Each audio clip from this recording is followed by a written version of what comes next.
धर्मावतु तद्भक्तारमवतु अवतु माम् अवतु भक्तारम्। ॐ शान्ति शान्ति शान्तिः।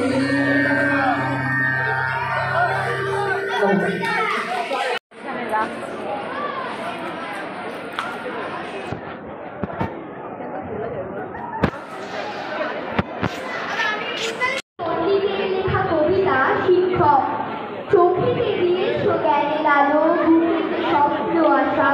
তুমি শিক্ষক, তুমি গুরুদেব, আলোর পথের দিশা। তোমারই দেখানো পথে চলি, তোমারই শক্তি নিয়ে। তোমার কাছেই ক্লান্তি দিচ্ছি, তোমারই সাহস দিয়ে। শিক্ষক তুমি যে মহান, তুমি দিয়েছো শিক্ষা। টাকা করি নয়, ঘর বাড়ি নয়, মানুষ হবার শিক্ষা। লড়তে শিখেছি দিয়ে শুধু কাজ, সত্যের পথ নিয়ে।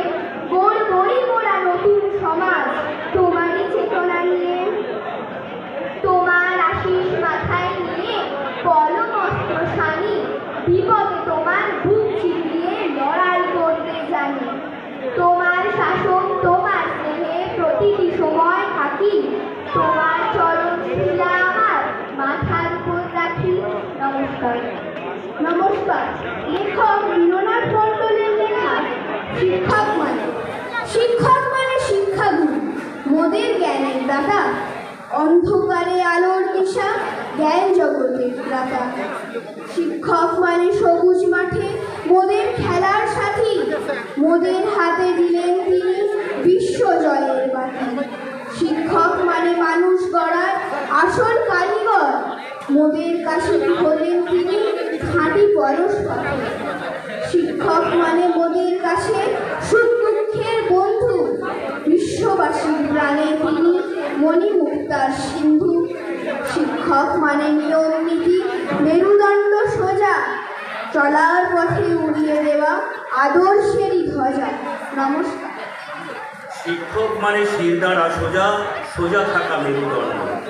শিক্ষক মানে বিদ্যালয়ার শিক্ষার্থীর সেতু বন্ধ। শিক্ষক মানে ছাত্রের কাছে আরো কিছু চাওয়া, পাওনাতে কিছু কম পড়ে গেলে পড়াশোনায় বুঝে নেওয়া। ছাত্রছাত্রী অমূল্য রতন, সাদা পাথরের ঘিরে। তারা না থাকলে বিদ্যালয় যেন সর্বদা তাদের খোঁজে। শিক্ষক মানে নয় নতশির, মাথা সর্বদা উঁচু। আচরণ শেখায়, শেখায় চরিত্র, জীবনের অনেক কিছু। নমস্কার।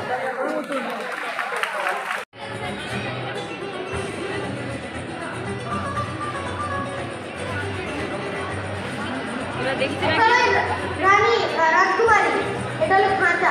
খাঁচার মধ্যে বন্দি করে, আর তাদেরকে দেখে নেবো একটা কালো কাপড় দিয়ে ঢাকা দিই।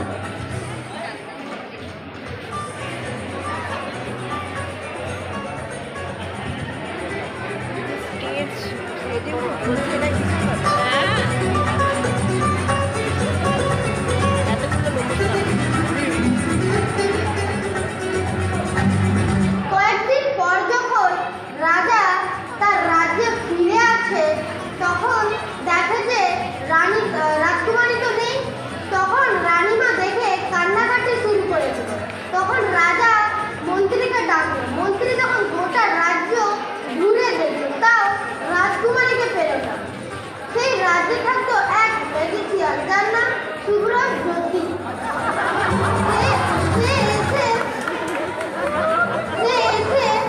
তার জাদু লাঠি ঘুরিয়ে দেখালো যে রাজকুমারী খাঁচায় বন্দি আছে। তখন রাজা বলল, যে আমার মেয়েকে এনে দেবে তাকে আমার অর্ধেক সম্পত্তি দিয়ে দেবে।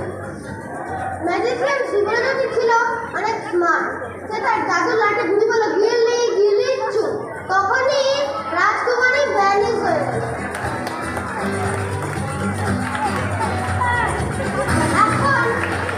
এখন ওরা ভাবছে যে রাজকুমারী কোথায়, রাজকুমারী কোথায়। রাজকুমারী কিছুক্ষণ পর দেখা গেল খাঁচা থেকে বেরোবে।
তারা তিনজন স্বপ্ন দেখে যে কেউ বড় মেজ ছোট আর কেউ না, সবাই সমান হবে।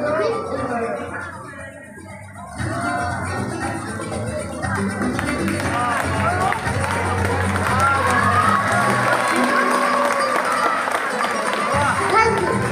আপনারা কি বলতে পারবেন এর মধ্যে যে বড় মেজ ছোট? আমি বলছি, তাহলে বড় ভাই, এটা হলো ছোট ভাই, আর এটা হলো মেজ ভাই।